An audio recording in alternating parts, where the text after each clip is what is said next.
আফগানিস্তানের পাকতিকা প্রদেশের বারমাল জেলায় বিমান হামলা চালিয়েছে পাকিস্তান। এতে নারী ও শিশুসহ কমপক্ষে 15 জন নিহত হয়েছেন। নিহতের সংখ্যা আরও বাড়তে পারে বলে আশঙ্কা করা হচ্ছে।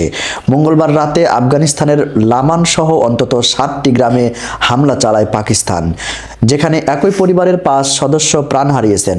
হামলার আগে কাবুলে দুই দেশের উচ্চ পর্যায়ের নেতৃবৃন্দদের বৈঠক হয়। এরপর পরে আফগানিস্তানে হামলা চালায় পাকিস্তান। যদিও হামলার প্রতিশোধ নেওয়া হয়নি এবং হুঁশিয়ারি দিয়েছেন কাবুল। এ খবর দিয়েছে অনলাইন এনডিবি ও ভয়েস অব আমেরিকা। স্থানীয় গণমাধ্যমগুলো জানিয়েছে, যুদ্ধবিমান দিয়ে হামলা চালিয়েছে পাকিস্তান। তাদের প্রতিবেদনে বলা হয়েছে, বিমান হামলায় বারমালের মুরগু বাজারের নামের একটি গ্রাম প্রায় ধ্বংস হয়ে গেছে। এতে ওই অঞ্চলে চলমান মানবিক সংকট আরও তীব্র হয়েছে। খামা প্রবেশের প্রতিবেদনে বলা হয়েছে, বিমান হামলায় ব্যাপক হতাহতের শিকার হয়েছে বেসামরিক নাগরিকরা। এছাড়া যে পরিমাণ ধ্বংসজ্ঞ হয়েছে তাতে ওই অঞ্চলের উত্তেজনা রয়েছে। তবে হামলার তীব্রতা প্রকাশ করতে আরও সময় প্রয়োজন বলেও জানিয়েছেন গণমাধ্যমটি পাকতিকা। এবং বারমাল এলাকার হামলার তীব্র নিন্দা জানিয়েছেন তালেবান সরকার।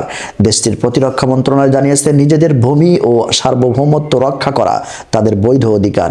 এই হামলায় ওয়াজিরিস্তানি শরণার্থীদের লক্ষ্যবস্তু করার তীব্র প্রতিবাদ জানিয়েছে তারা। আনুষ্ঠানিকভাবে এখনও এ হামলার দায় স্বীকার করেনি পাকিস্তান। তবে বেশ কয়েকটি প্রতিরক্ষা সূত্র জানিয়েছে, সীমান্তের কাছে তালেবানদের আস্তানা লক্ষ্য করে হামলা চালানো হয়েছে। দুই দেশের সীমান্তে সন্ত্রাসী হামলা নিয়ে উত্তেজনার মধ্যে ইসলামাবাদের এমন আকস্মিক হামলার উত্তেজনা আরও বাড়িয়েছে বলে মনে করছেন বিশেষজ্ঞরা।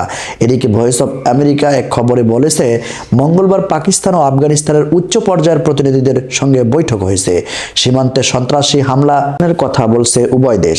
আফগান বিষয়ে পাকিস্তানের নতুন নিয়োজিত বিশেষ দূত মোহাম্মদ সাদিক কাবুলে অন্যান্যদের সহ তালেবান পররাষ্ট্রমন্ত্রী আমির খান মুত্তাকি এবং স্বরাষ্ট্রমন্ত্রী সিরাজউদ্দিন হক্কানির সঙ্গে আলোচনায় তার টিমের নেতৃত্ব দেন। বৈঠকের পর এক বিবৃতিতে মুত্তাকির দফতর বলে যে, এই প্রতিবেদন দলটি দুই দেশের মধ্যে কূটনৈতিক, বাণিজ্যিক ও ট্রানজিট সম্পর্কে উন্নত করতে চায়। দুই দেশের মধ্যে প্রায় 2600 কিলোমিটার দৈর্ঘ্য সীমান্ত রয়েছে।